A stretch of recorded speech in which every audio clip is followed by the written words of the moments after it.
हम बात करेंगे पॉलिनोमियल्स के बारे में। सबसे पहले तो हमें पता होना चाहिए कि पॉलिनोमियल्स होता क्या है ना।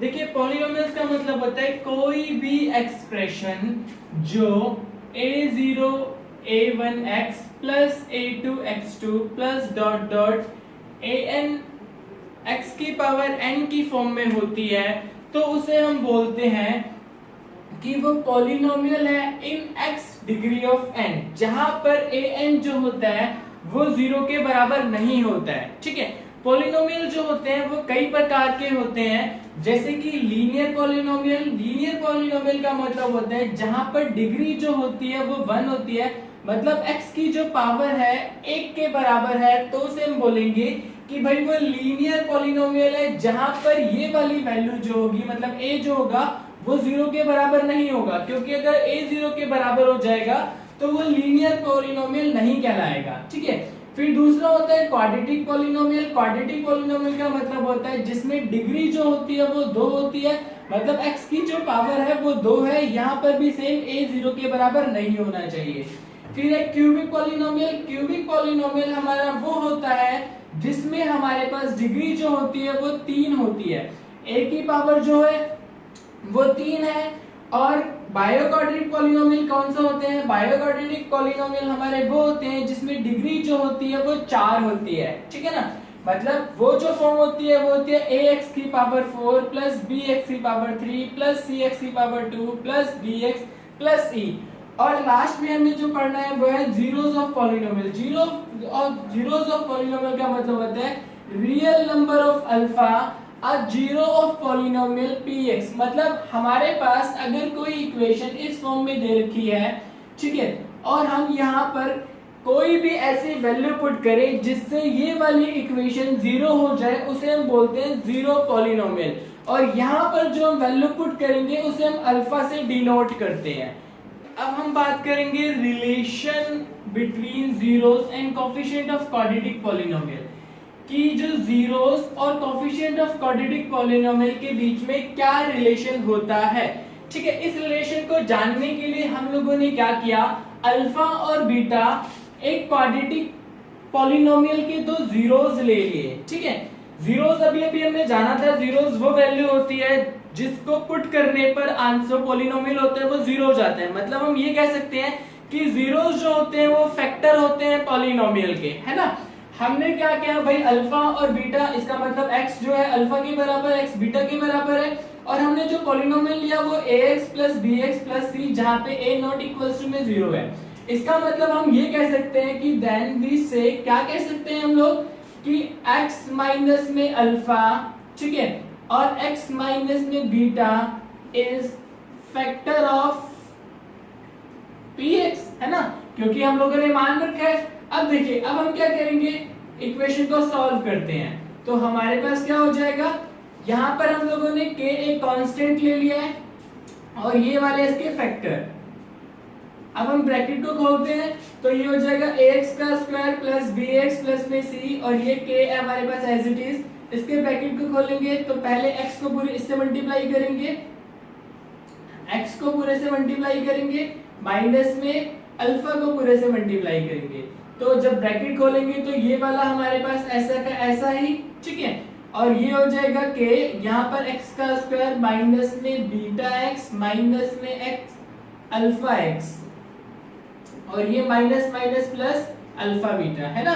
अब देखिए ब्रैकेट हमारे पास k वाला भी खोल देते हैं, तो ये हो जाएगा k x का स्क्वायर, यहाँ से मैंने x कॉमन ले लिया माइनस का, तो ये रह गया हमारे पास k अल्फा प्लस बीटा, और यहाँ पर भी alpha plus beta, alpha into beta, है ना।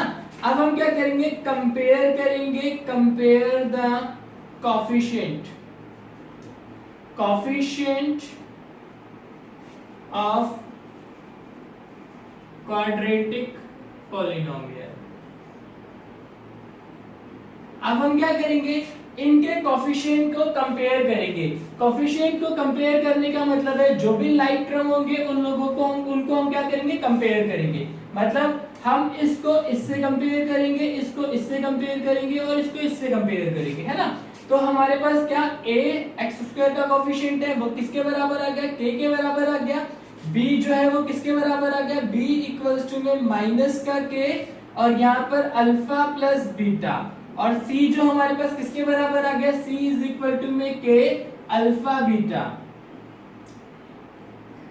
ठीक है ना।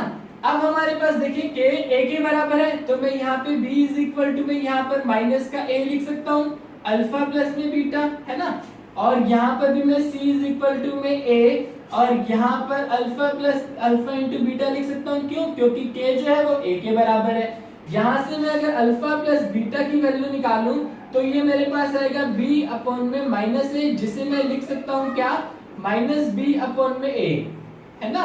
और यहाँ पर हमारे पास क्या हो जाएगा, अल्फा इंटू बीटा जो मेरे पास निकल कर आएगा वो c निकल कर आएगा, है ना। मतलब इससे मैं क्या निष्कर्ष निकाल सकता हूँ, इससे मैं ये निष्कर्ष निकालूंगा कि मेरे पास रिलेशन जो होता है वो ये होता है कि सम ऑफ जीरोस, जीरोस का जो सम होता है वो होता है कोफिशिएंट ऑफ x का स्क्वायर, है ना। यहां पर माइनस का निशान अपॉन में कोफिशिएंट ऑफ x। मतलब मैंने क्या बोला, मैंने कहा अगर मैं जीरोस को जोड़ूंगा अल्फा प्लस बीटा, मेरे पास माइनस b बाय a के बराबर आएंगे। और दूसरा मैं क्या निष्कर्ष निकाल सकता हूं कि product of zeros, product of zeros मेरे पास किसके बराबर होंगे, वो होंगे कांस्टेंट, कांस्टेंट का मतलब कोफिशिएंट ऑफ x की पावर 0 अपॉन में कोफिशिएंट ऑफ x का स्क्वायर, है ना।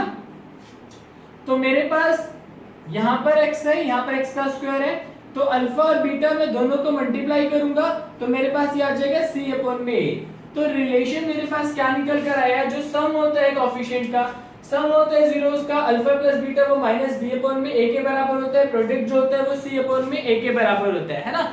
इसके आधार पर बहुत इंपॉर्टेंट क्वेश्चन जो होते हैं वो किए जाते हैं। मैं बताता हूं कि क्वेश्चन किस तरीके से सॉल्व करने होते हैं। आइए देखते हैं क्वेश्चन कैसे करते हैं। देखिए हम लोग एनसीईआरटी का क्वेश्चन कर रहे हैं एक्सरसाइज 2.1 का, ठीक है।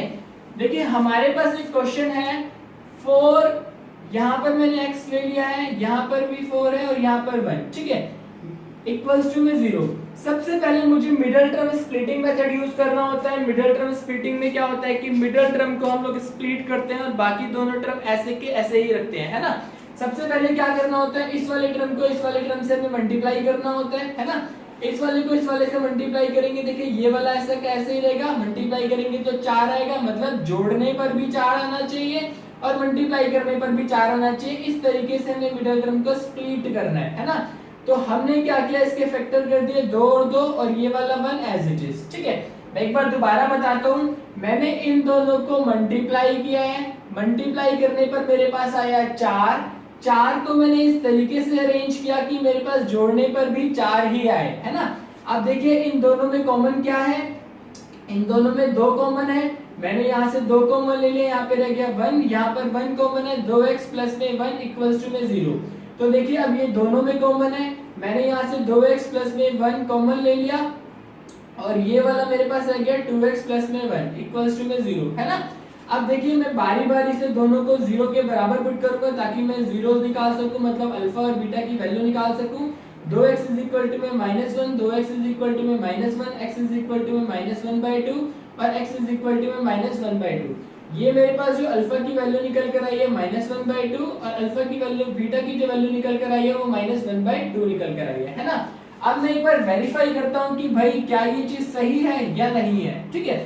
तो वेरीफाई करने के लिए हमने क्या पढ़ा, वेरीफाई करने के लिए हम लोगों ने पढ़ा कि सम ऑफ जीरोस किसके बराबर होते हैं, -b अपॉन में a के बराबर होते हैं। अगर मैं इस क्वाड्रेटिक इक्वेशन को देखूं तो ये क्वाड्रेटिक इक्वेशन देखिए यही लिखी हुई है ना। अब देखिए मेरे पास वेरीफाई करने के लिए alpha plus beta equals to में -b अपॉन में a होना चाहिए, ठीक। तो मेरे पास अल्फा और बीटा इसकी वैल्यू है -1/2 प्लस -1/2, ये किसके बराबर होना चाहिए, -b अपॉन में a की वैल्यू, देखिए a की वैल्यू भी 4 है, b की वैल्यू भी 4 है, तो मैंने यहाँ पर पुट किया 4, है ना। और यहाँ पर मेरे पास क्या आ जाएगा 4। अब मैं इन दोनों को जोड़ूंगा एलसीएम लेके, तो 2 हो गया -1 -1 -4 अपॉन में 4, इसको काट देंगे तो यहाँ पर -1 बचा है और देखिए यहाँ पर भी हमारे पास -1 आ रहा है। इसका मतलब हमारे जो जीरोस निकले हैं वो बिल्कुल सही निकले हैं। और अगर मैं प्रोडक्ट को वेरीफाई करूं तो प्रोडक्ट क्या कहता है, अल्फा इंटू में बीटा जो होता है वो क्या होता है C/A, यानी कि -1/2 और -1/2 को जब मैं मल्टीप्लाई करूंगा तो वो C/A के बराबर निकलेगा। C क्या है 1 और A क्या है 4, तो 1/4। देखिए माइनस, जब माइनस माइनस मल्टीप्लाई होते हैं तो हमारे पास प्लस का निशान आता है, तो ये हमारे पास देखिए ये दोनों भी बराबर आ रहे हैं। इसका मतलब क्या है कि हमारे जो कोफिशिएंट है वो एकदम सही निकले हैं, ठीक है ना।